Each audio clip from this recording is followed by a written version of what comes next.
I'm Mike Canicci, and welcome to another edition of Valley Sports Rewind. And I am honored today to have with us longtime baseball assistant coach. He's had stops in Derby, Emmett O'Brien, and is a current assistant coach at Seymour High School, Steve Reilly. And he is also the author of the book, The Fat Lady Never Sings, which I believe it's the 10th year anniversary of the book being published. Am I correct, Steve? Yes, you are. Thanks for having me here, Nietzsche, and it's a pleasure to be here this afternoon. Thank you, Steve. Now, Steve, before we talk about this great 1992 Derby team, when did your love for baseball begin?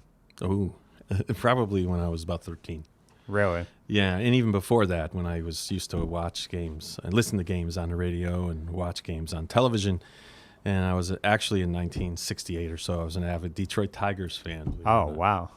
So I would imagine guys like Al Kaline and Kaline, Cash, Northrup, Mickey Whitaker. Lolich. Yeah. So, Steve, if I'm not mistaken, you played for Coach Tom Fay for a little bit in the 70s for Derby? Yeah, Coach Fay was my JV coach until I was a senior at Derby High in 1973. And I was his first captain.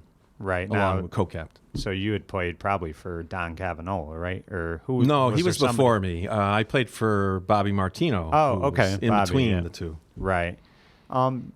Describe Tom Fay, because, he was the type of coach. He wasn't the type to, yell at anybody. He was very laid back, but he was a very successful coach. And if I'm not mistaken, he was the coach on the first ever Class S Derby State Championship team, correct? Yes, he was. Tom's first year with myself and Art Antonazzi was the co-captain of that year. We had about 7 seniors on that team who were tired of losing.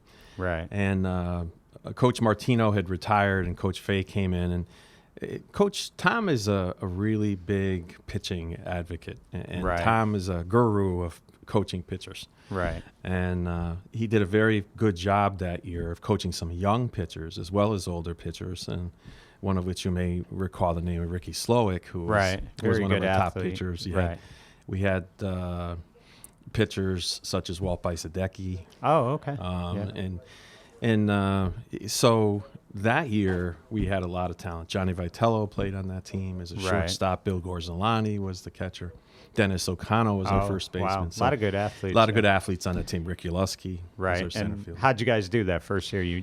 Did you make the tournament? Or? We made the CIAC tournament for the first time ever. Oh, nice. Right. And you had to win 10 games back then. Well, you only had to be 500. Oh, is that but you had to have a minimum of 16 games there. So I think we made it in at 9-9. Oh, wow. That's a very good year. Yeah. His first year. One of the things about Fay is, again, I think he didn't have to say a lot to get respect from his players. He's a very respected teacher, and I think that carried over onto the baseball field. He also, if I'm not mistaken, was the swim coach at Derby, and I believe he coached tennis a little bit, correct? Yeah, he did. He was the swim coach, the varsity swim coach for a number of years. Tom was like the erudite professor, who could come in, explain things. He wasn't a man who was going to get out there and yell and scream. He was a guy that was going to let you play. Right. But he was going to guide you based on, his coaching of strategy, right, so to speak. So he was good in the sense that he allowed his seniors to play to the best of their ability at that time, and then the underclassmen came along. Right. Now, when you finished up your playing career, you had went to college and stuff. Did you have any ambition to coach at the high school level, or did you want to just do more like Little League, Babe Ruth, things of that nature? I was more or less guided into coaching by Coach Fay, because at Derby at the time, we didn't really have a summer league team that was of the high school level. Most of the time in Derby before 1977, I would say, or 1974 was the first year I think we had senior Babe Ruth. Right. So, and Tom was the coach of that first team. And then after that, he more or less convinced me to be a player coach along with 3 other guys. It was Ken Bedini, Rick Ulusky, Bill Gorzolani. So we had handled that team. And then it morphed into myself.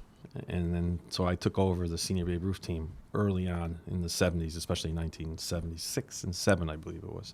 Right. And, that was a big time for Derby football.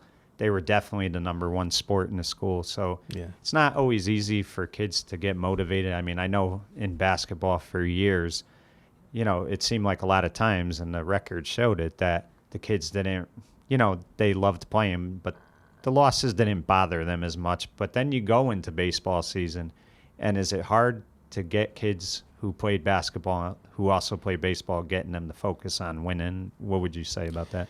Well, sometimes it was. When I was coaching with Coach DeFrancisco, we at times had joked that we would just think about taking over the basketball program, and he would joke about that a lot and saying that why don't we coach it, and then we could basically run a lot of drills that would be useful for both basketball and baseball. Right. And he always thought that his motivation techniques could be useful in basketball. So right. So John always wanted to. He talked about it. He used to be the announcer at all the basketball games. Oh yeah.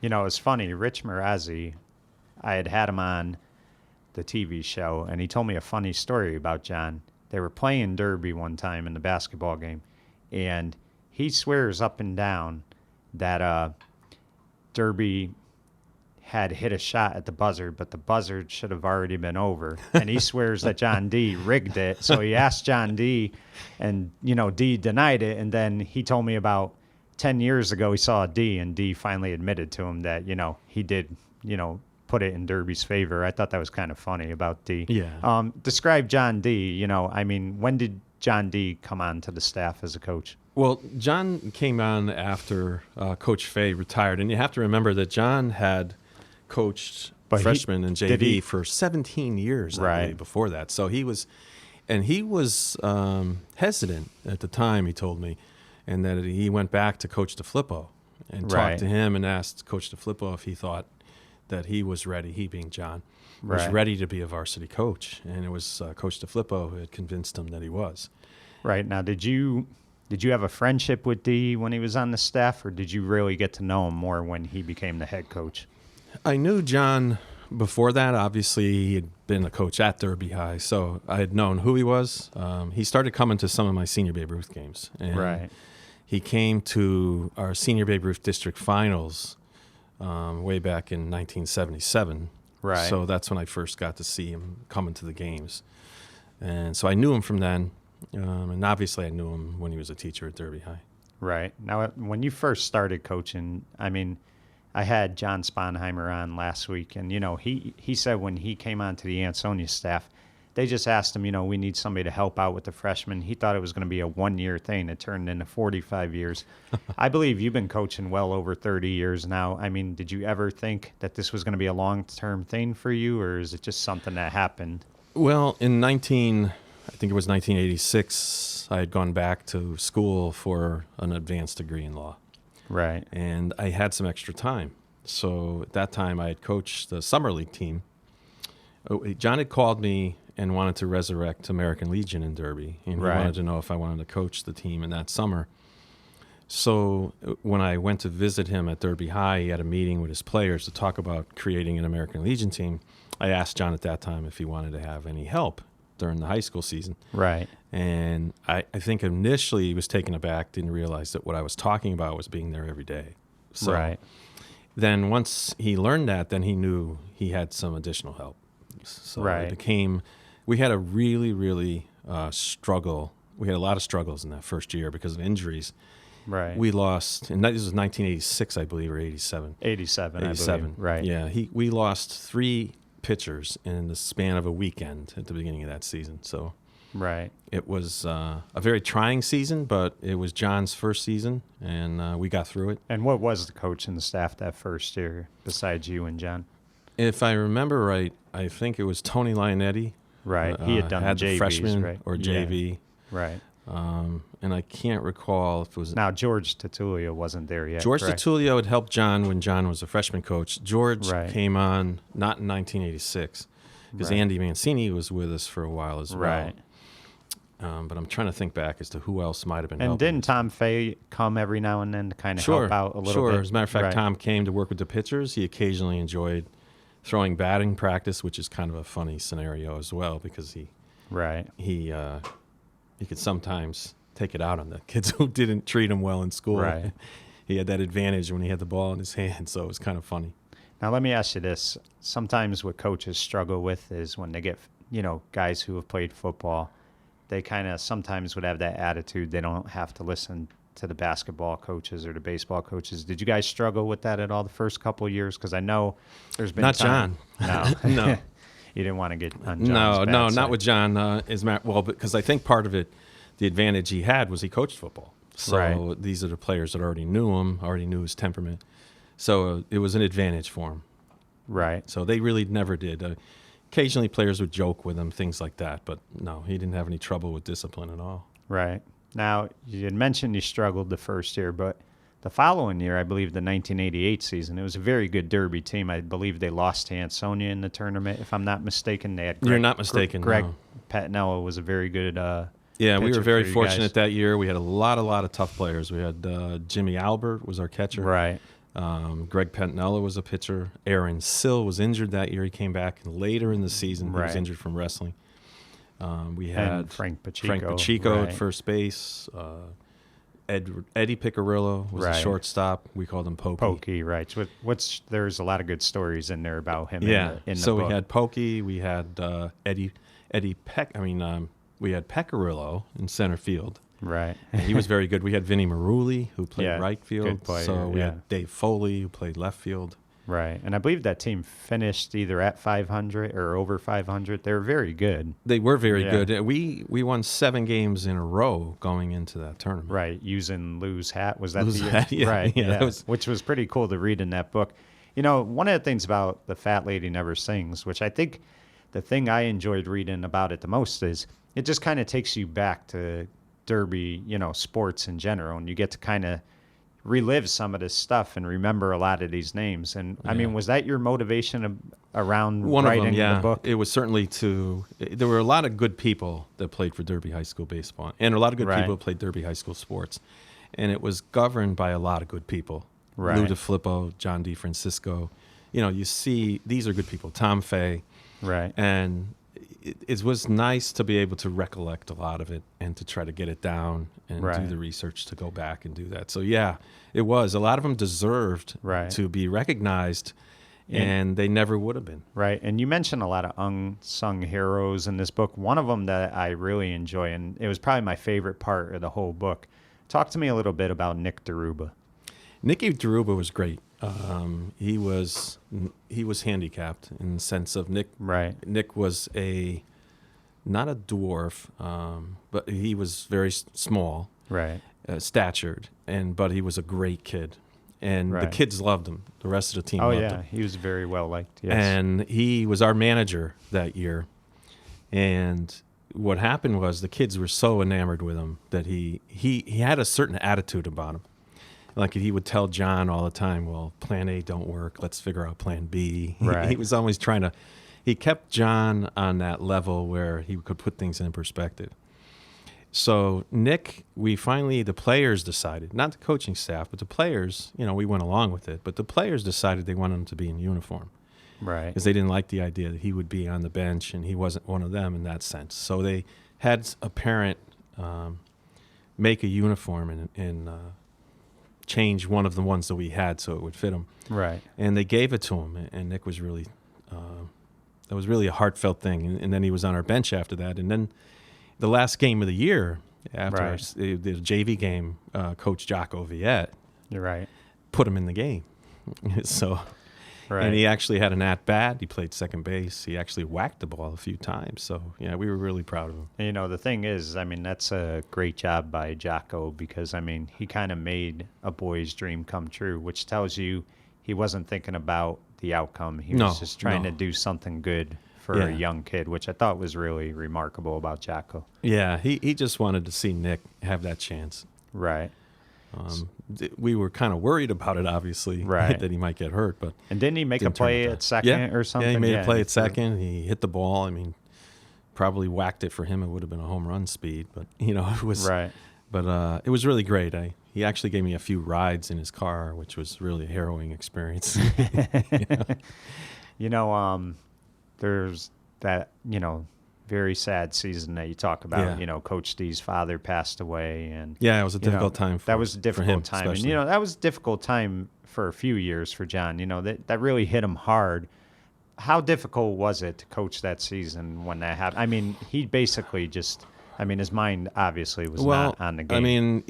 Naturally, the good part about it is other coaches were very sympathetic to it Right. around the league. We were still in the Houstonic League back then.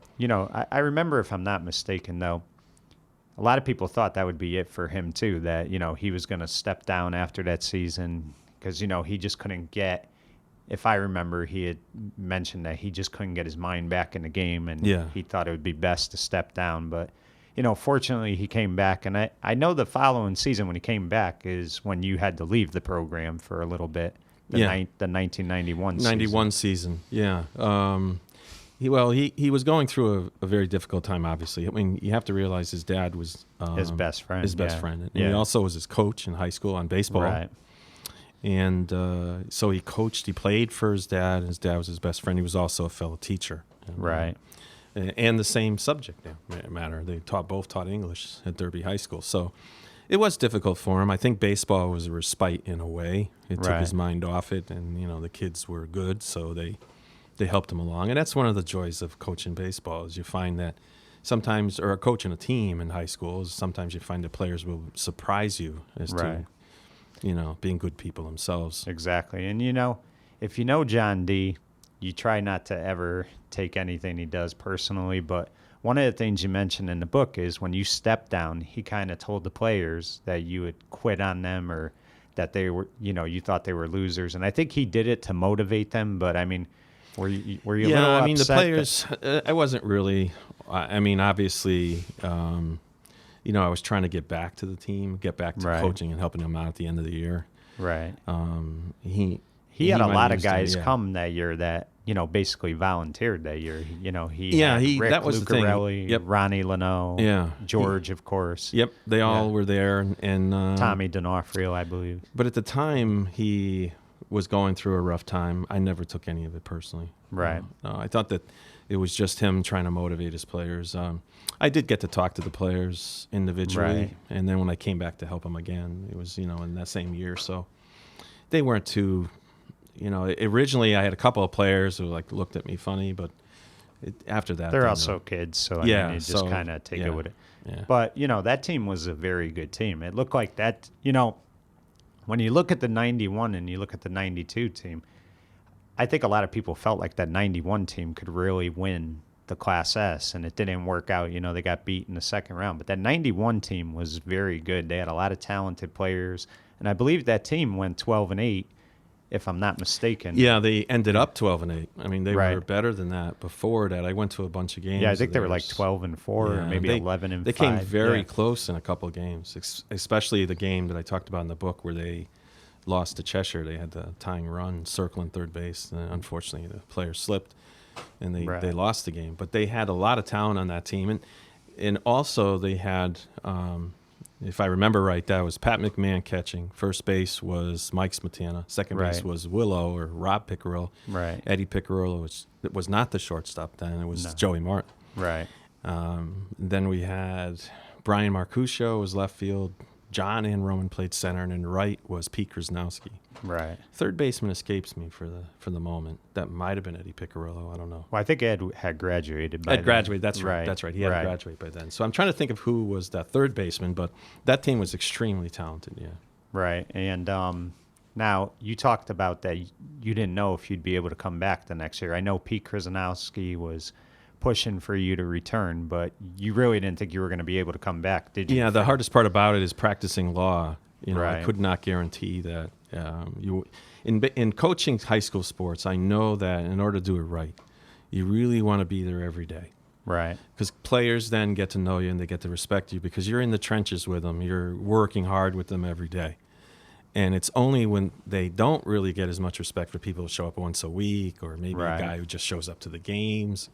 So you want to be there all the time. And in 91, I was in the middle of, I had gone, my law practice had been starting to picking up, and so I had more and more responsibilities. And I can't guarantee that some judge somewhere would tell me, sorry, you have to appear here today, not coach your game. So, but in the end of the year, I had a few weeks that I knew that I didn't have much going on. So I was able to come back a little bit.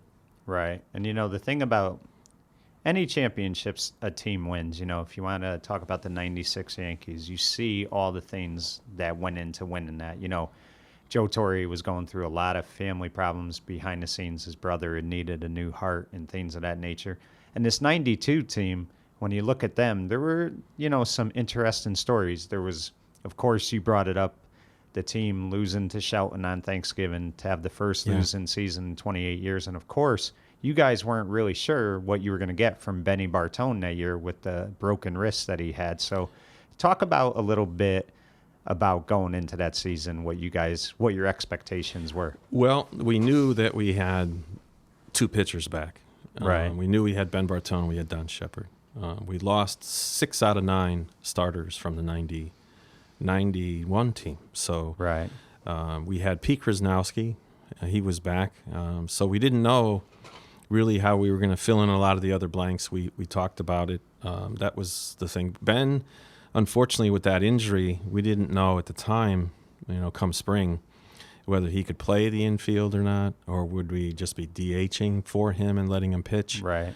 Or would he be able to play the field somewhere? I mean, Ben was an all-state third baseman as a junior. Right. And then we would have to ask him to potentially at some point move to shortstop, which is, could affect. Right. So we had to know, early on, we knew we had the core of 3 people. I mean, we only had Ben, Donnie, and we knew we had Pete, and we were trying to fill in the rest of the blanks, but they came up well. I mean, early on, when we had to deal with Ben early on, we came up with dealing with him with wiffle balls. Right, and I believe, if I'm not mistaken, Ben did play the basketball season that year. He had trouble, I know, at times, dribbling with the other hand, but he was able to play the basketball season that year. So, I mean, at least you knew that he was going to do whatever he could to be out on that field. Yeah, well, we knew that Ben was a gamer. I mean, he loved the game of baseball. Right. Ever since his Little League days, I used to watch him coming back from Little League games with a fishing rod over his arm shoulder. He loved to fish as well. So we knew that Ben was going to pitch. Right. It was just one way or the other. The question really in the beginning was he going to be able to play an infield position, or an outfield, or any position for that matter. Right. So let's talk a little bit about The Fat Lady Never Sings.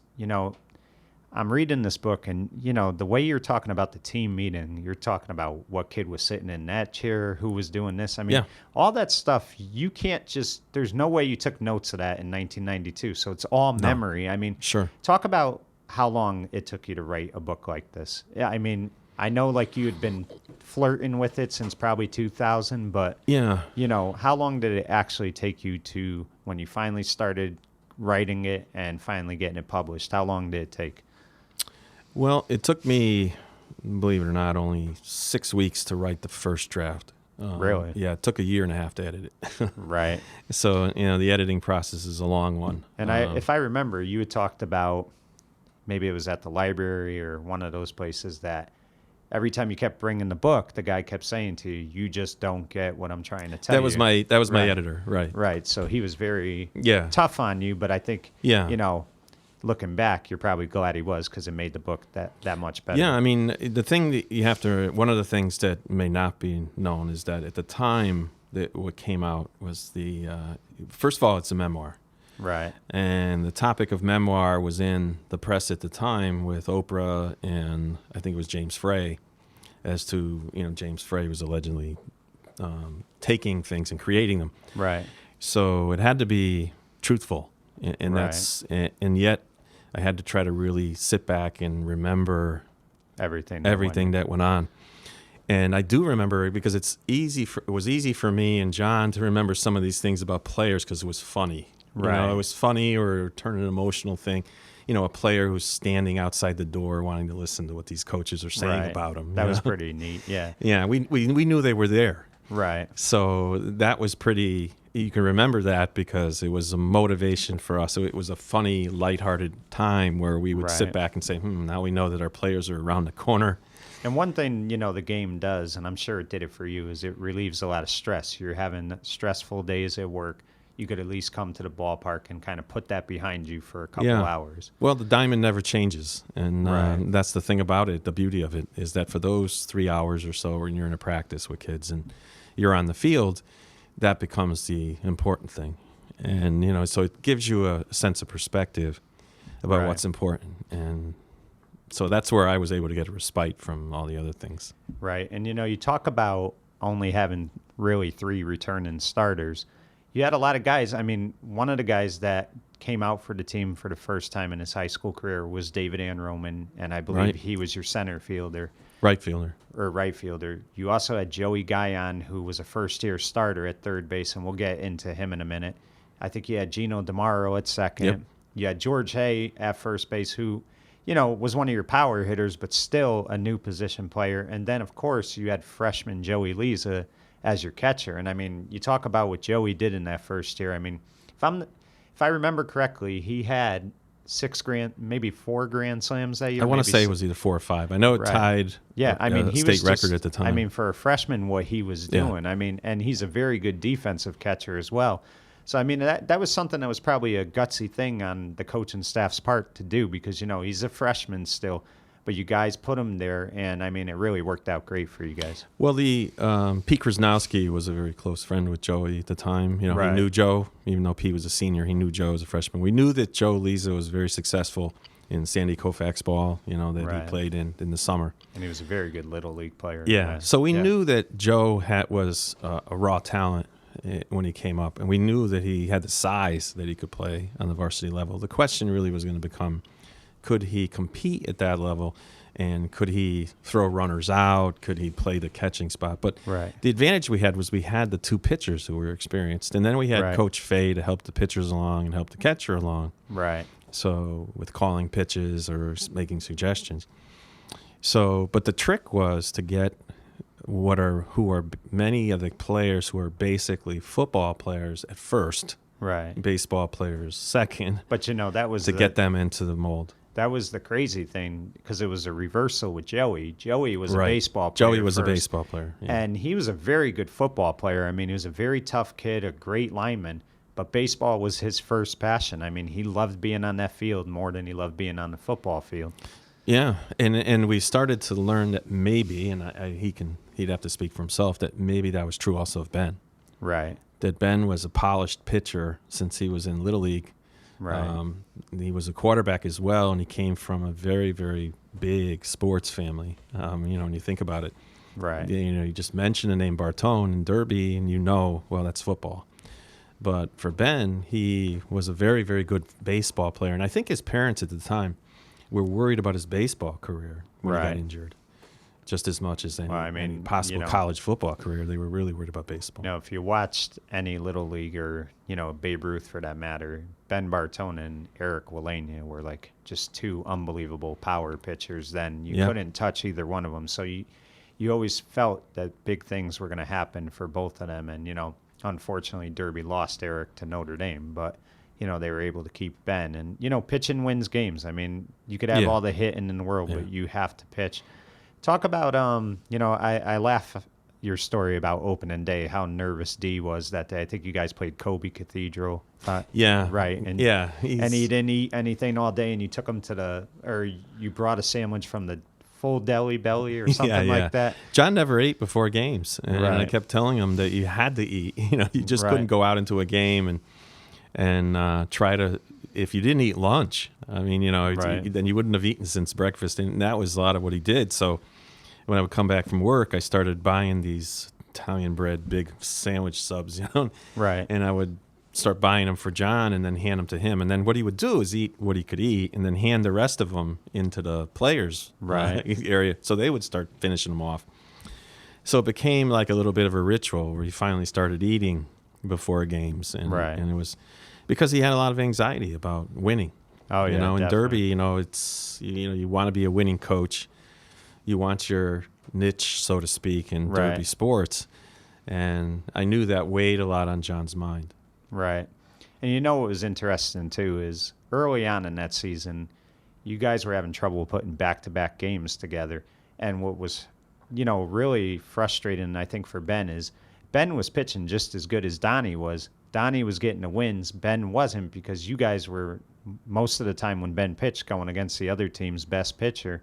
So, I think Ben started the year maybe 1-5. He had a rough go of he it. did. Yeah. But he was pitching just as good as anybody. Yeah, he was. We never thought of him as our second best. We thought of him as a co-best. It's just that we didn't know early on what Ben could give us, right. In the playing field. So we had more or less started to line up Donnie against. I mean, that was the trick in the Houstonic League. I mean, the bottom line is you had to get your number of wins to make the tournament. So you'd line up the pitchers to try to win games that you could win. Right. And so what happened was we had Ben, it just fell down that way, where Ben was pitching against some very, very tough teams. Right. He would pitch well, but we didn't win. Here's, for example, that year, Bob DeMeo took over as the most winningest baseball coach of all time in Connecticut. And Ben, against North Haven that year, struck out 18 batters. Yeah, that was a great game, out of 21 batters, and we lost. Right. That was a tough one to swallow. That's very, very tough for us. And, I know Bob DeMeo had a lot of nice things in the paper to say about just how gutsy Ben was. One of the things about that team, too, is being able to deal with everybody's temperature. You had a lot of interesting personalities, Very much so. One of the ones in the book, and this surprised me because I always thought he was a very quiet kid, didn't say a lot. But, talk to me a little bit about Joey Guyon. Joey was, at times, his own worst enemy. He was like a pessimist. So you had to try to get him to believe that, number one, that he could do it, and number two, that it was baseball. And baseball is a frustrating sport. I mean, if you get 3 out of 10 at-bats, you get a hit, you're in the Hall of Fame. Right. So, if you do that your entire career. So for Joey, he had a lot of frustration takes place in batting. His fielding was always okay. Right. We put him at third base. He made the plays. He was good at third base. But his hitting was the one that he got the most frustrated about. But when he finally had that game where he broke out and he got the winning home run against Cheshire to put us into the tournament, then at that point, it all changed for him. Right. His confidence was there. You know what amazes me? You brought up that Cheshire game, and I remember reading the article. It shocks me that he never played Little League. I mean, usually if you don't play Little League, you're behind. You're not really. Yeah, neither did I. Right. So that's crazy. Yeah. It's crazy to think, because he loved the game. You could tell. And, it's amazing he didn't really step on a baseball field till he was 13 years old. Yeah. Yeah, Joey, like I said, he was also very good friends with the other players. I know him and Gino DeMauro were very good friends. Yeah, right. Pete Krasnowski, there was a clique. It's sort of like they were very close with each other. So, and they made their way through the JV team, freshman team together. So it was Joey's time, and it was Gino's time, and it was I think Johnny N. Roman was a junior at the time, if I'm not mistaken. So David N. Roman. Right? Yeah, and David, I'm sure D really had to push for David to play, because David was a football player first. He loved football, but he was a big contributor. If I remember correctly, reading in that book, he had a big home run for you guys in one of the regular season games. Yeah, he did. But David also liked baseball. David played a lot of little. He played Little League. Yeah. He played Babe Ruth. Right. So he liked the sport. He was a very good basketball player too. Yeah. I think if he would have played that, he would have been as good as he could shoot. And he was also following in Johnny's footsteps, because Johnny played football. He played baseball. Right. So David was sort of following in his brother's footsteps, so to speak. But you're right, though. I'd have to admit that David's first sport was football. Right. Now, a couple funny D stories in this book, and the one with Ken Cronk not touching home plate. Oh, yeah. Because, Kenny Cronk was always a very good athlete, and that's the type of kid you would always want on any program, because he'll do anything you ask. But just listen to that story, and it was funny how, you tried to stick up for him and say, John, he probably did touch home plate, and D made it known that he was like, how do you get thrown out at home plate? It's things like that always crack you up about D. He just always he gets over things though quick too. Yeah, he does. He had a short memory in that respect. We had a lot of years where You know, there's a lot of funny John D. stories that I could tell you that are not in the book. I mean, you know, Right. he was. It's sort of like he had a lot of those, but he had his way. I mean, you know, that was the good part about John is he knew his players. He cared about his players. Right. So that when he knew them so well, he knew what buttons to push. Right. So he could motivate them to do better. And but it was kind of funny when that whole incident where he missed home. You know, that was the difference between winning and losing. And fortunately, you know, it could have been the difference, but it didn't end up that way as we ended up scoring some more runs and won that game. Right. So we took Kenny off the hook, so to speak. But yeah, Right. John was like that. I mean, you know, but it is true. You know, you get frustrated as a coach. You're Right. watching the game go by and you're Oh, yeah. saying, well, how do you miss home? Well, that happens. Oh, yeah. I mean, you see major leaguers do it. Well, we saw it in Southington, Newington in the Right. 2011 state championship where a player Right. missed home plate with the winning run. Right. So let's fast forward a little Yeah. bit. You brought up the Cheshire game. And, you know, what I always found ironic was you were talking about Cheshire's coach, how when they beat you, he would always give you a nice handshake. that's true. But if you guys gave him, if Yeah, you guys beat him, yeah. he gave you like the fish handshake or whatever. But you guys Yeah. go into that game, man. On paper, Cheshire's a better team. You guys, They are, yeah. you know, no, I did not expect the Derby to beat Cheshire that day, but there were a lot of heroes that day. You know, Joey Guyon, as you mentioned, Yeah. hits the big home run.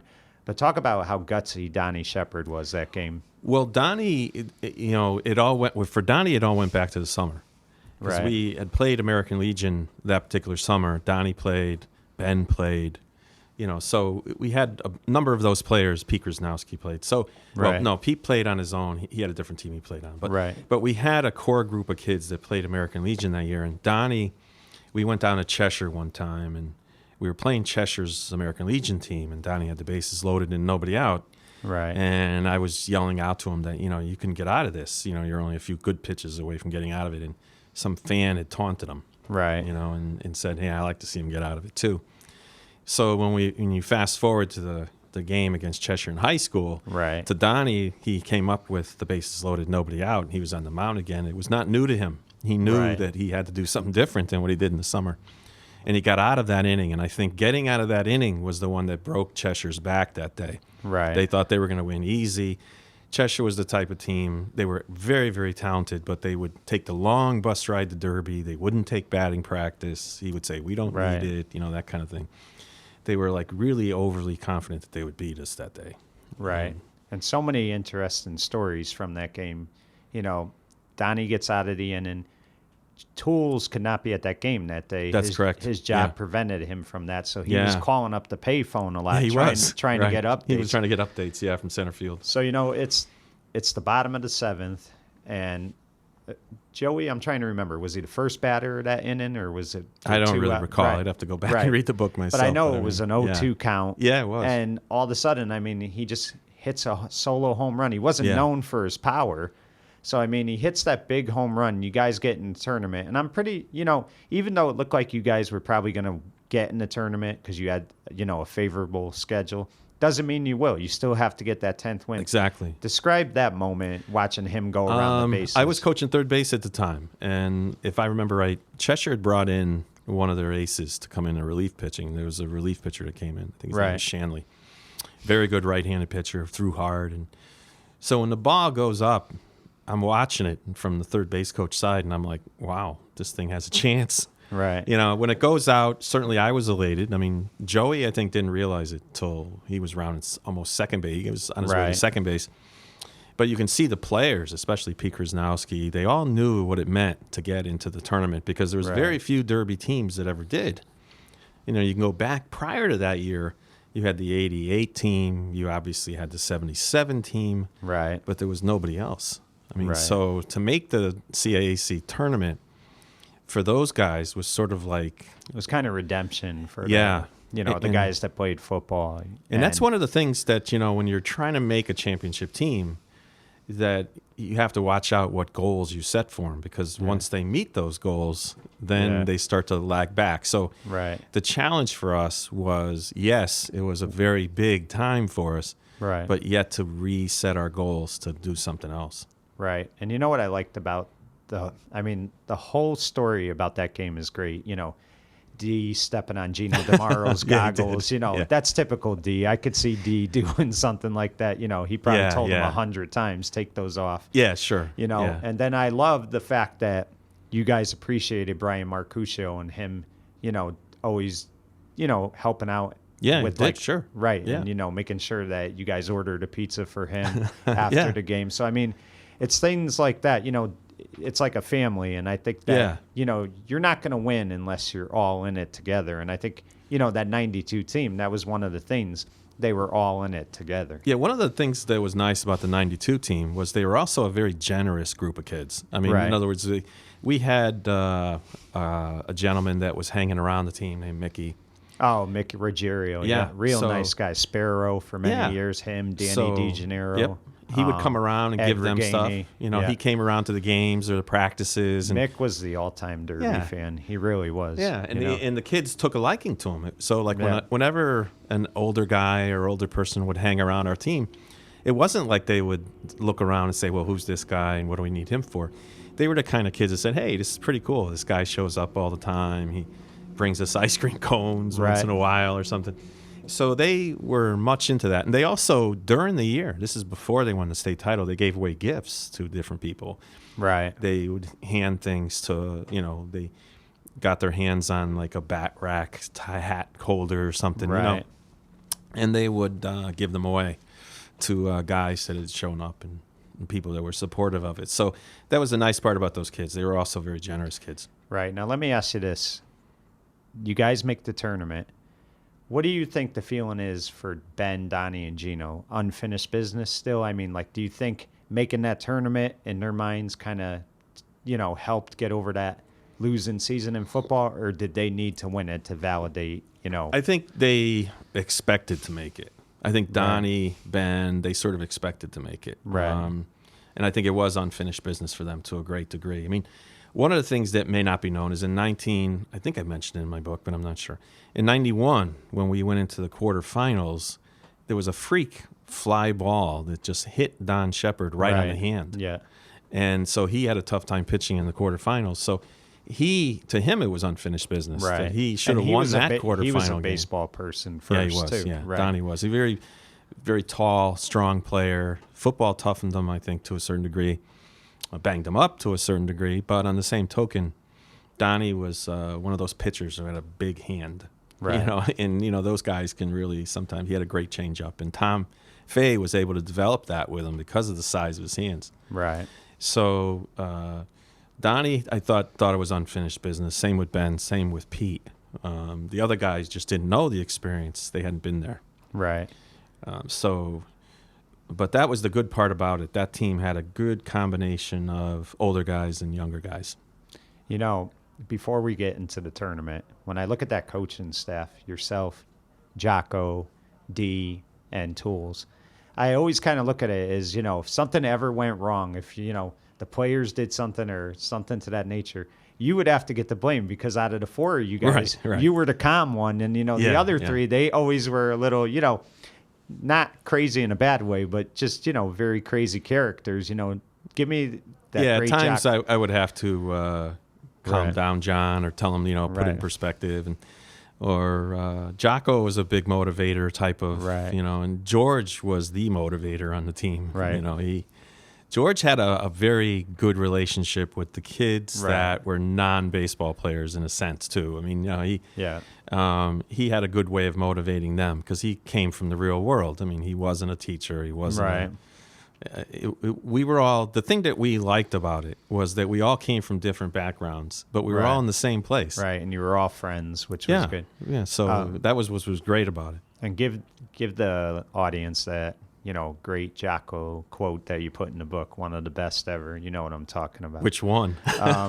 Get our butts out of our and the other words are ruined. Yeah. He had Jocko had a funny way about him. Right.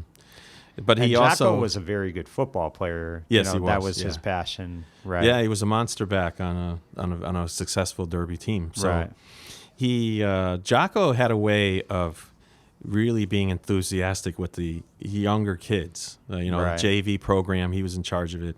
Right. He had a funny way of dealing with them. He had every once in a while he would come out with these sayings that made the team chuckle. So they kept it all into fun, which is what it's supposed to be. So his name was like, and he's the only coach that I know that the kids didn't call him coach; they called him Jocko. No, they called him Jocko. Right. Yeah. He used to bring him a lot of food. I mean, Jocko worked for Stella Dora for a while. He worked at Drake's, so he brought him Twinkies. Yeah. So he would bring them a lot of different food things during the day, so they got used to it. So they always expected it. And Jocko would bring them whatever was left over, that might be going to, it was going to be outdated the next day, and the company couldn't sell it, so he would give it to them on that last day. Right. And they loved him for that. But they always joked back with Jocko. I mean, I remember one time they actually took a hose from the shower room and dragged it all the way to the coach's room. Yeah, and literally Derby opened athletes, the door up and started shooting the hose at him, in the coach's room. So it was, but he took it in the good-natured ribbing that it was. I mean, he didn't, go off the deep end. Well, I think being a former player, he knew. He probably pulled a few of them himself. He was like a player's coach, he was like a player's coach. And so we had a good combination of people. You had John, who was like, he didn't want to be, but he knew he had to be the enforcer. He had to be the guy that made sure everybody stayed on an even keel. He had to be the one with the final say on the lineup. He had to take the brunt of what players might be disgruntled about. He knew that I had the easy job of being the teacher, in a sense, of teaching them the game that I knew. Right. George was more of the motivator, the guy that went out there and just really razzed it up. Even George, when we took batting practice, he would feed the machine as if it was the 7th inning of the World Series. Right. So, and he would challenge them a lot, and that was good. So the combination, I think, is what melted into an ability to get to players to play better. Right. And that's really the goal, is to get them to play better every game. Right. So now the tournament begins, and I mean, obviously the goal was to win it at this point. I mean, there's no just winning one game or get into the semis. You guys wanted to win this tournament. We certainly did. I mean, the toughest part about it was we looked at our draw, and we had lost 3 coin flips, so to speak, because when teams are tied, they go by lot, as it said. And we lost 3 of them, and we looked at the chances of that were like really low. So, so we knew we had a long road to haul. We knew we had to go all the way to Coventry in our first game. And then we had so we took it one game at a time. We never talked to the players about the next game. Just win today. Just win today. Right. And so when we went up to Coventry, we got stuck in traffic. Yeah. Our bus had stopped. We ended up doing our stretching exercises on the bus. Right. When we got off the bus, we only had a short amount of time to deal with things. So we literally had half the team take batting practice while the other half was on the field taking their infield and outfield practice. And then we switched, and we got it all done in a short amount of time. That game was really the reason why we won that game. Donnie Shepard was dominant, number one. And then John did a few unorthodox things really in that game. They did it like the two-strike hit and runs, which was another because the wacky hitting thing. was in a bit of a slump at that point. Yeah, right? we were. Yeah, we were. And sometimes, I mean, baseball is a game of failures, and I mean, if the pitcher's on, it doesn't matter who you're playing. If they have a good pitcher, it's going to be tough to win. Record, you could be 12-8 playing somebody 10-10. It doesn't really matter. I mean, if they have a good pitcher, it's going to be a tough outing. You know what I remember about that tournament too? Being on the football team, and we had spring practice, is our coaches were really into that season because they were ending spring practice early to go watch watch the games. Right. So I mean, the whole town was kind of rallying around this team, which was awesome to see because, like I said, for as long as I lived in Derby at that point, it was always Derby football, Derby football, Derby football. I always said to myself, God, if the basketball team ever made the finals, this would be like nothing else. But this baseball team, a lot of people really fell in love with that team. Yeah, I mean, including the players and coaches. I mean, so we did have our fan base started to get bigger and bigger as time went on. Right. When we were in Coventry, a lot of people went all the way up to Coventry to watch that game, but that's where I think the strange as it sounds, a two-strike hit and run was the funny one, and it actually worked because it just got the player to swing the bat, and that's all John wanted him to do. And he got I think it was George Hay at the time, and he got like an RBI single that scored a couple runs. And with Donnie or Ben, you didn't need a lot of run scoring. No. Because they could shut a team down. Yeah, because they weren't going to, unless they were having an off day, which, we'll get to the final game in a minute. And, Donnie kind of had a dead arm towards the end of the year. But otherwise, the most they ever really gave up in a game was 3 runs. And that was very unusual as well. Yeah. Yeah, they were both dominant pitchers. They were high strikeout pitchers, which always helps. Right. And they were always around the plate. It wasn't like they walked a lot of guys.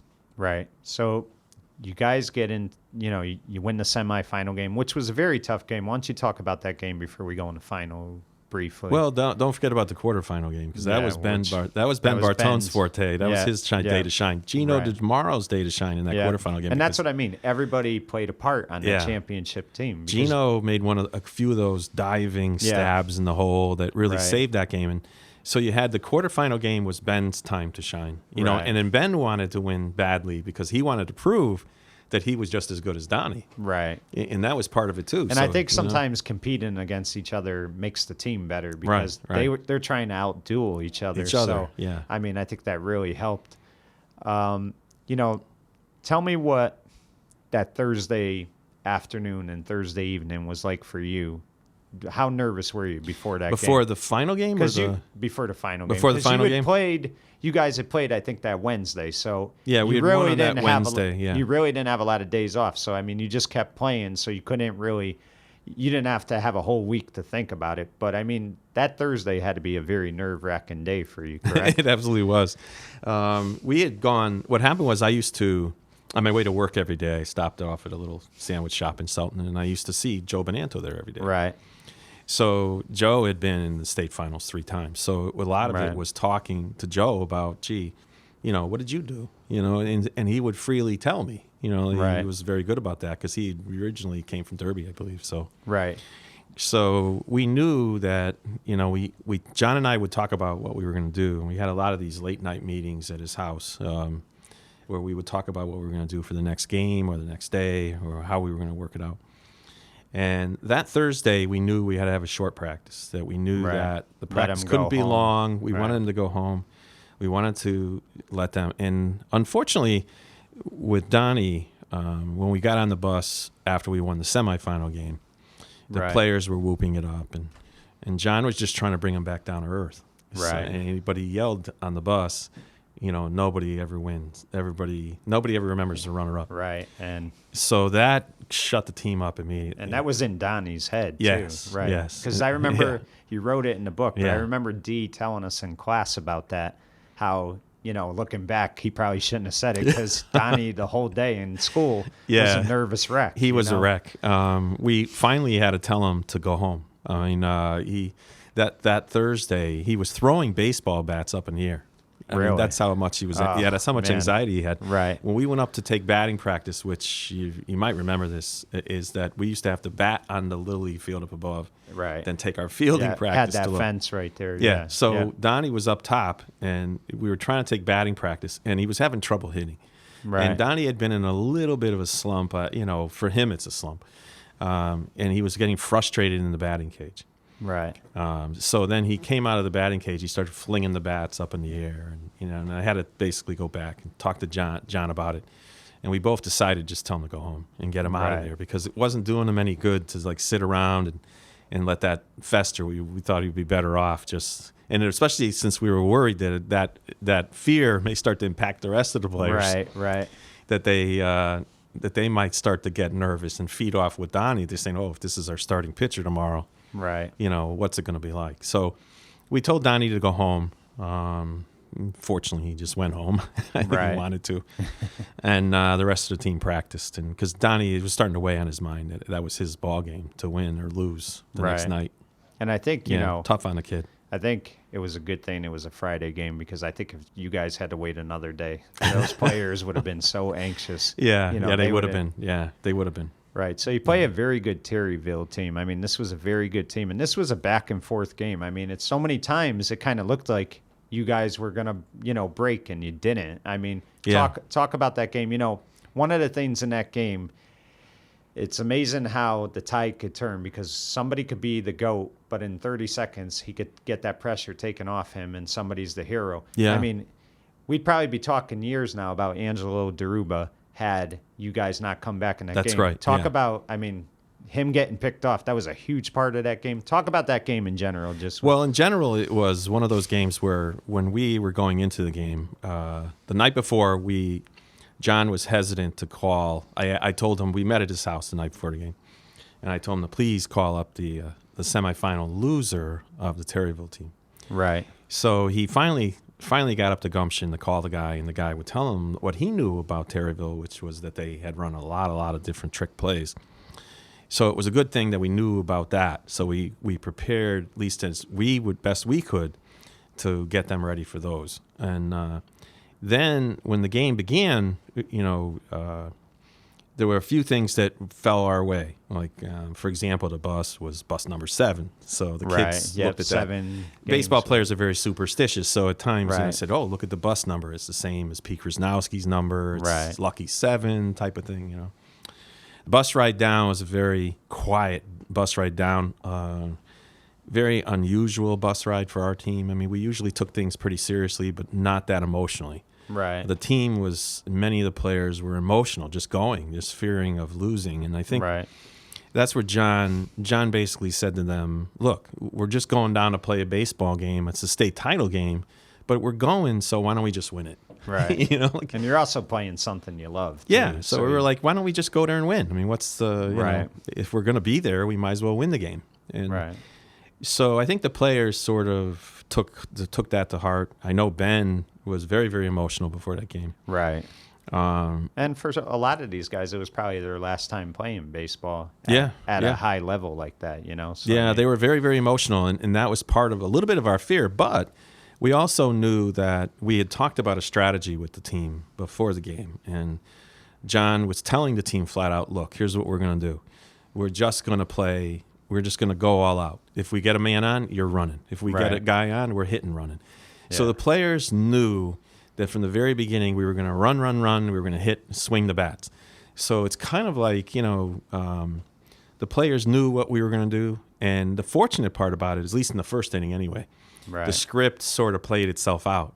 So the players saw that the strategy that we had, at least in the first inning, the aggressive style of play, got the players into the game quickly.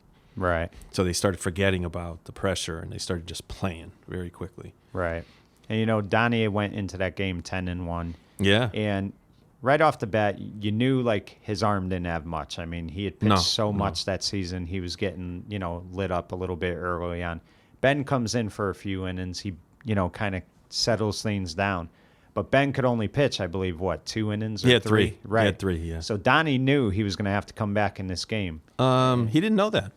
Donnie knew that he still had eligible innings. So Mike Massey was somebody you guys were thinking about putting in. We had 2 other options. I mean, we had Massey and we had Pete Krasnowski. Right. So the unfortunate, so we did discuss that, and in the dugout, we knew that this could be a possibility, that things could happen that way. So, but I think John, finally when we came to it, it was like, are we really going to put a junior who only pitched 3 innings in that situation? And then we sort of knew. It's sort of like you're predicting what's likely to happen, and we knew that the likelihood is that we would probably lose if we had done that. And if you're going to lose, you want to lose with your top kid. Right. And that was the frustrating part for Donnie, is that, once John said, well, we're putting Donnie back in, and then Donnie was like, wait a minute, my arm is really tired. So, we did some things in the dugout to try to stretch, stretching and so on. But I think Donnie knew that, we just did not, we only expected him to do what he could. Right. Ben was more focused in that game than especially in the time right before he was supposed to come in and pitch. Right. Well, one thing about Ben was able to deal with pressure. He wasn't, Ben wanted the ball. He would have pitched 11 innings if he had them. I mean, he would have pitched 11 innings if he could have. But unfortunately, he can only pitch 3. So we sort of had to play a game of waiting when was the opportune time to bring him in. And the other thing was that We didn't have Tom Fay calling the pitches, Right. so we had Joey Leza was doing it on his own for the most part. But they had known. The pitchers were old enough to know now what they were going to throw or not throw in a given situation. So I think the emotional dealing with the game for Donnie was what weighed on his mind on Thursday. So it became that much harder for him. He Right. had wasted a lot of energy on Thursday, emotional energy, so that when the game we started playing, I think that sort of tired him out. Right. So if I'm not mistaken, I think weren't you guys down 7-5, I believe? Yeah, we were down by Towards 2 runs in the top of the 7th. Right, top of the 7th. And, we talked about Daruba getting picked off. What do you what do you think happened there? Do you think he just got a little too anxious when he was out there? How do you think, that's a big game, and to get picked off like that, he was a sophomore too, which probably didn't, he was a young kid, it could happen. But why do you think that happened? Because that is like a cardinal sin. I think there's 2 things, so 2 reasons why it happened. Number one, the pressure of the game and the concentration level you need when you're in that sort of situation. So it's kind of tough to take any player off a bench and say, go over there and run. And most teams, ourselves included, when we saw a pinch runner go out there, we would think the same thing and try to pick him off. So we needed to have somebody to run. We thought that he was not the winning run, so we told him, the strategy was, hey, don't take big leads and so on. But if you ever watch the film of it, unfortunately, his technique wasn't the correct one to get off the base and so on. And he wasn't able to dive back. Plus, I'll give a lot of credit to that pitcher. He had a very good move. Right. And he didn't have a lot of opportunities in the game to use it because we did a lot of hit and runs. Right. So, but the player had a good move, and unfortunately for Angelo, he was picked off in 5 seconds. Right. I don't ever want to speak for John D. or think I know what he was thinking, but the big reason why I think he put Darube out there is I remember the day before that game, we had spring practice, and somebody was kind of getting on Darube saying, you're just a football player, you're not really a baseball player, and he got really emotionally upset over it, and D was trying to calm him down. So I almost felt like D kind of put him out there as a way of saying, I believe in you, and just go out there and, So, that was something I really thought was nice about John D. Yeah, we did. As a matter of fact, in the regular season, we used Angelo a lot to run. Right. He was an underclassman, so our normal sequence of pinch runners would have been Angelo first, and then Richie Calvert second. So it was sort of like we had a thing that this is what we would do. Right. Or we would use Kronk at times, that kind of thing. Without, I don't think he was. Yeah, he was on that team. So we would use Jason at times too. So it was sort of like we had a progression of who we would use. Right. Because certain of them were better hitters. Like Jason Kronk wasn't a bad lefty hitter, so we would try to reserve him if we needed that spot for a lefty hitter to come up. Right. Angelo was a good runner. He also played outfield. Richie Calvert was pretty good speed. Right, and Calvert did pitch run in that game. Yeah. If I'm not mistaken, I think he scores either one of the winning runs or the tying run. Yeah, he was the tying run. So now let's get to that. I believe, was it David Ann Roman who came up to bat and kind of tied the game up? I could be wrong. It could have been... no, it was Joey Guy. Joey got the winning hit, but the game-tying hit was Ben Bartone. Ben Bartone, a double, correct? Right? I believe, single, but it just scored 2 runs. Right. So, that was a big at-bat, and, that showed you that Ben wasn't just a pitcher. He was always a big-time hitter. It's 7-7, so let's get right to it. Donnie has to go back in that game. I think, was Ben able to pitch, though, that top half of that bottom half of the, what was it, the 10th inning? If I remember right, Ben pitched 7, 8, 9. Right, so it was the bottom of that. Right. So, Ben was huge, and, again, it's almost like watching, when you saw Mariano Rivera kind of hold the Red Sox a few years back, 3 innings. Yeah. Ben, did what he had to do. Joey Guyon's at bat is one of the legendary at bats because it felt like he fouled off 100 pitches. It did. It certainly did. And I was glad you put that in the book because I remember it was in the paper as well when D said to him, "Could you either get a hit or strike out?" I think at that point you guys just wanted something. You were getting so anxious. But talk about Guyon's at bat and also talk about what it meant to you as a guy who really worked close with him to see him put you guys into the tournament or help put you guys into the tournament and then help you guys win it.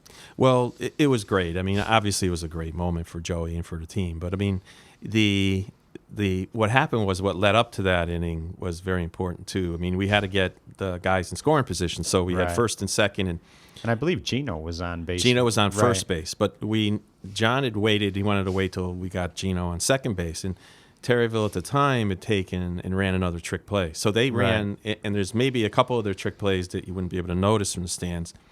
They tried a hidden ball trick one time when we ended up having Richie Calvert pinch run. They tried a backdoor pickoff of the runner at first with Gino, which turned into be a balk, and that was the big play of the game because now that led us, or one of them, that led us to have two men in scoring position for Ben.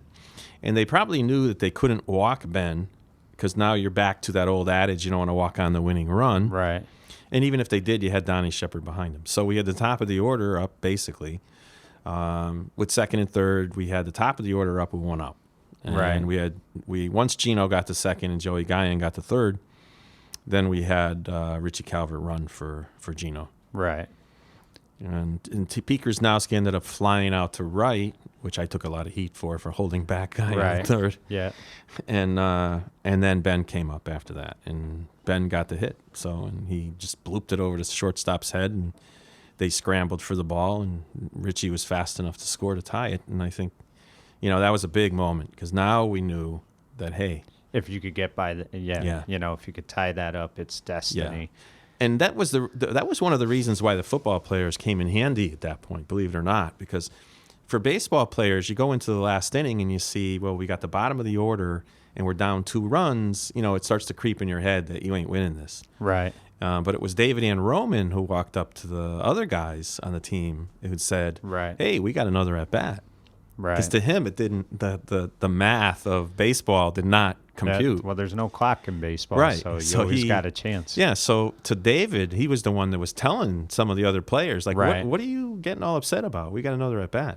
Right. So that started to filter its way back in. So once we tied it, that sort of gelled even more. Now it became just a battle of. Just became like a war of attrition, so to speak. Who's going to be the last man standing? Right. And, Guyan gets the big double. You guys take the lead 9-7. And and don't forget, though, that in that big double, you had Joey Leza was on second, David Anroma was on first. And for Joey, who was a catcher, a big guy, it's not easy to score. It's not easy to run 7 times full steam. Because, 3-2, 2 outs, you're going. Yeah, you're going on everything. And he ran 7 times around third trying to score. So it didn't bother David because he was a football running back. To him, it was like, okay. Nothing, It was nothing. But to Joey, it was a lot. So, that was one of the things I was worried about was we're just exhausting our lead runner on base pass. Right.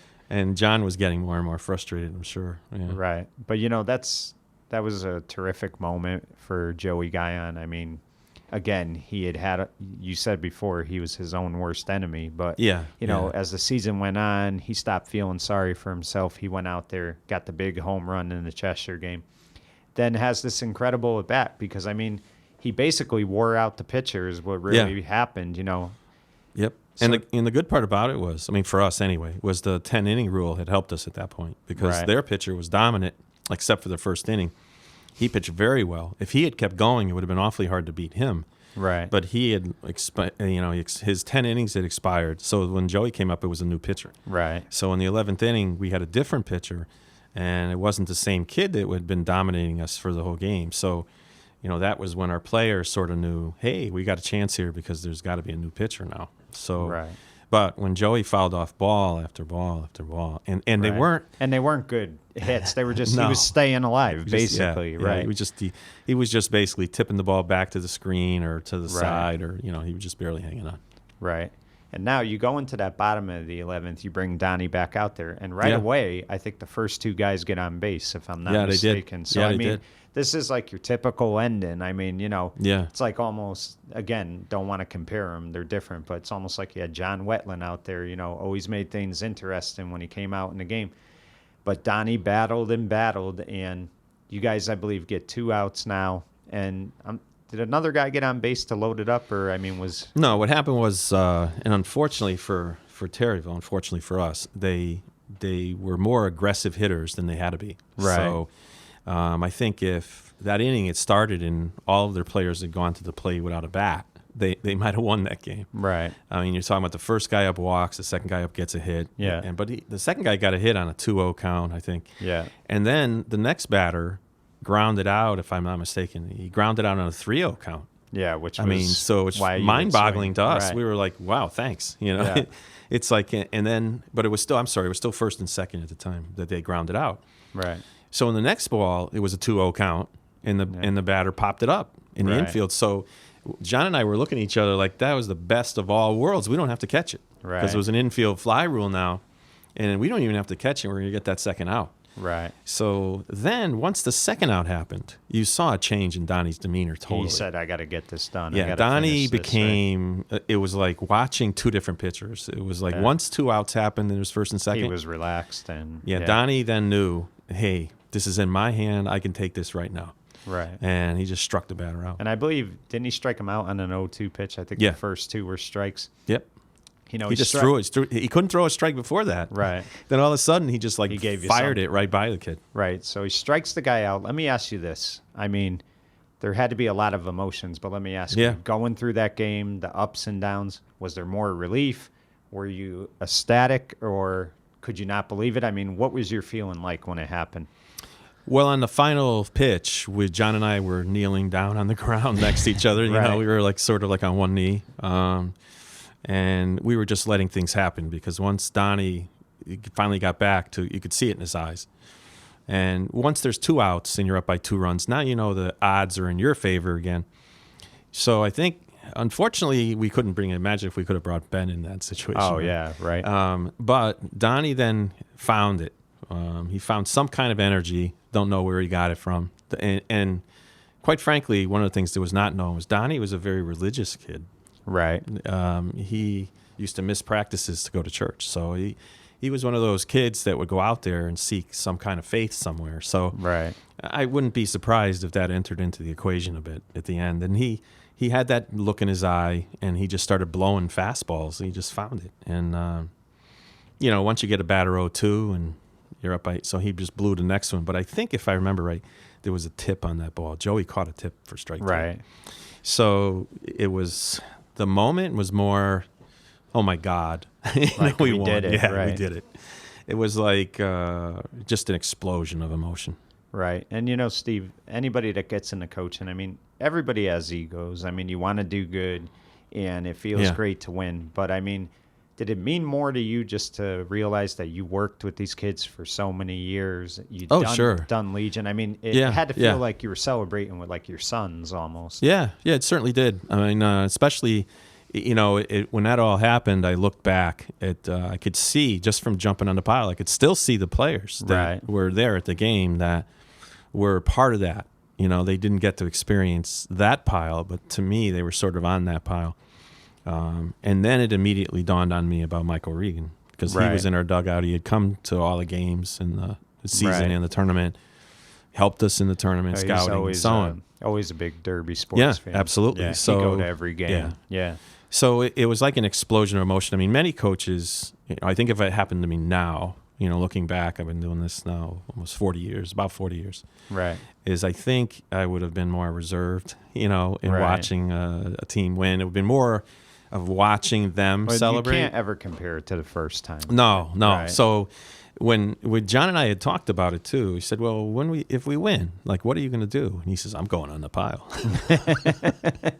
So if you look at the picture, I mean, the video of it, it's like we all just like flew into the pile. So the players didn't act as if like, what are you doing here? You know what I mean? They just looked like we were all part of it. So it was nice as to that point. And you can see the emotion explode out into those players that thought they were losers. And that's when Ben said to John, are we losers now? Right. And, you know, it really was redemption for a lot of these guys because, you know, the town was very upset at that losing season. Oh, sure. I mean, you know, you lived in that town. Derby football was like a religion for a lot of people on Saturdays and Fridays. And to see that losing streak that winning streak come to an end, you know, the 28 years, it was a very downtime in Derby sports, and they kind of brought it back that spring. Right, they did. The basketball team had a bad year. They went 1-19. So I mean, for you guys to come out there and win that championship, not to mention it was the first championship in 15 years. 15 years, yeah. Yeah, so I mean, just like a lot of, tremendous stories that went into that. Yeah, if you look at the crowd that was there, I mean, we had packed the stands in with people. I mean, yeah, everybody came out. Yeah, everybody came out, and that meant a lot to the players. I mean, it really did to us, the coaching staff, the players. I mean, it meant a lot to us that we, and we knew that, win or lose, we had done something that no other team might not have been able to do. It was just that the icing on the cake, so to speak, was the win, obviously. But, for these players, that's what I felt for, that they had come back. They now can go anywhere in Derby. They're champions forever. Nobody could take it away from them. Exactly. And no matter what people said about another sport, they always could say, well, we're state championships. We're state champions. And I mean, that 92 banner will always be up there in the gym. Yeah. Right. And that's what it was all about. I mean, and the way we did it. Right. It wasn't just that we did it. Because John and I always talked about it afterwards. What would have happened with these guys if we had lost that game? Yeah. Like, how would that have affected them? And, and the funny part about winning is, to a great extent, it's fleeting, because then everybody expects you to do it again. Yeah. And then the point is, you have that thing about, I want to get back there and do it again. Right. And the sad part for us was we didn't get back there to even have a chance till 95. Right. So there were a couple of down years. So it was down years, and we were one game away from making the tournament in both those years if it was under today's rules. Right. But under those rules, we were always short because we lost a lot of players from that team. But those players, really, the fun part about them was their attitude even afterwards. I mean, they ran around the track afterwards, with the sprinklers were going. They were just having a great time. And one of the reasons why we wanted to run around the track was that was a ritual that was started by the 77 team. When after they won at Quigley, they came back to the clubhouse and then jogged around. It was like a victory lap for them, like in the Olympics almost. Right. So when the 77 team when the 92 team came back, the players did the same thing. Right. And so a few days go by after you guys win this. I'll say maybe like a couple weeks. Did you ever say, like, to your wife, I got to write a book about this team someday? Did it ever enter your mind then, or was it more? No, it didn't at all. I mean, as a matter of fact, I thought somebody else would. I thought at the time the number of articles that were written about the story, to me, it was simply going to be done by somebody else. I thought somebody else would have wrote it. The reason why I eventually decided to write it was because I knew nobody else was going to, and it just got to the point where I said, well, gee, I think I ought to. Well, I'll tell you right now, I mean, it's a fascinating book, and I would encourage everybody to read it. Even if you're not a Derby fan, if you're a fan of Valley sports, if you're just a fan of high school sports, you definitely should read the book. It's The Fat Lady Never Sings, and I mean, it's the 10th anniversary.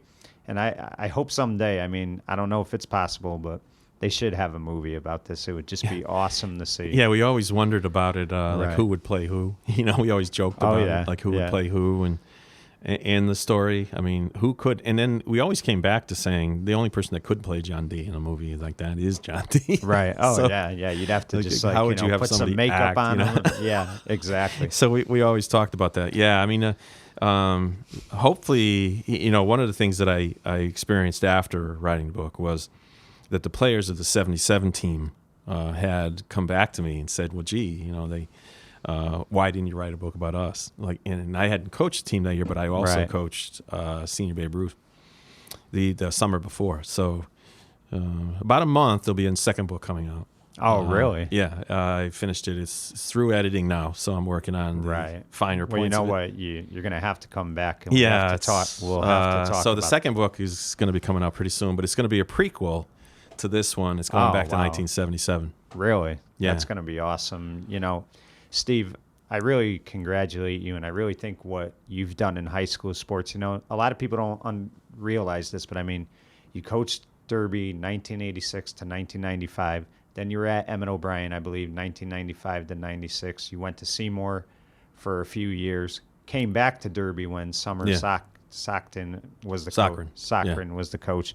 And then you went back to Seymour, Bob Kello's last few years, and if I'm not mistaken, you also were a part of a championship team. You did a lot of scouting. Yeah, I helped them out in the end of the year. I was a scout for them in 2007 championship team. You know, his first one. So I mean, you've been coaching high school baseball for, you know, decades now, at least 3 or 4 decades. That's a lot of time to put in, and I think what you do for high school, you know, baseball is unbelievable, and I really do admire the work you've put in. And well, I appreciate the kind words, but I can tell you that it's all been fun, and it's all a result of all the kids that you get to coach that make it fun, you know, and the coaches that you're with, and those are the camaraderie that you establish, the relationships you establish with both coaches and players is what it's all about. Right. Before we go, just tell me this: what would you like to be remembered as more than anything else? Like, what was the biggest reward for you? Oh, I think part of it is just a guy who helped high school sports. You know, if it wasn't for the competition level, I probably would have helped at any other Valley school as well. Right. If it wasn't for the fact that they're all in the same leagues, you know, it's right. But I just want to be remembered as somebody who had been there and helped out and made a difference. Well, Steve, I appreciate you coming on today. It was a lot of fun, and we'll do it again definitely when that book comes out about the 1977 team. Definitely have to have you back, and thank you again for coming on. You're most welcome. It's been a pleasure. Thank you. Neach. And that was Steve Reilly, the author of The Fat Lady Never Sings. I'm Mike Canicci for Valley Sports Rewind saying goodbye, everyone.